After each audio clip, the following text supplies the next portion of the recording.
We're now 100 days away from the Winter Olympics in Beijing, and you'll be able to watch all the competition right here on Channel 13 in February. Yeah, now this is really interesting because it is the second games to take place during the pandemic. And as Janice Mackey-Fryer reports, Beijing promises the games in 2022 are going to be simple and safe. The countdown is on, the venues are finished, and the COVID restrictions will be tight. China will implement what it calls a closed-loop system. What that means is thousands of officials and athletes coming to China will go directly into an Olympics bubble. They'll be tested daily and have zero interaction with the outside world. There will be spectators, though. They just won't be coming from outside of China. COVID, of course, isn't the only challenge facing these Winter Olympics. There are still calls for a boycott by rights groups and some U.S. lawmakers. The IOC says the Olympics should be politically neutral ground. As for the athletes, their focus remains on winning medals, with the opening ceremony less than 100 days away. Janice Mackey-Fryer, NBC News, Beijing. Now, this is an opportunity that only comes around usually once in a lifetime for athletes. Others, though, get a few chances at bringing home gold. Michaela Schifrin is a two-time Olympic gold medalist and World Cup alpine skier. She just won the 70th World Cup race of her career last weekend. And now she's offering some perspectives on what the games really mean to her this time around.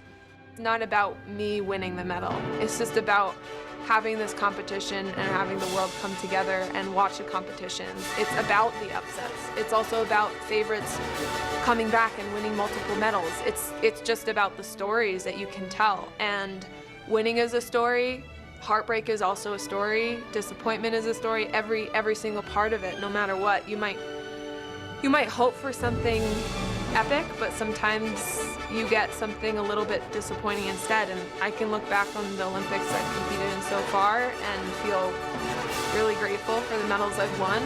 And the other really big name for Team USA hoping to make the team this year is Shaun White. The three-time Olympic snowboarding gold medalist is now 35. He's grown up in the games. He was just 19 during his first Olympics. He really arguably is the face of the Winter Games for Team USA recently. And this morning, he gave the Today Show a look at where he's currently training. It's overseas in Switzerland. Shaun says that he's just as excited for these Winter Games in Beijing as he was when he qualified for his first Olympics.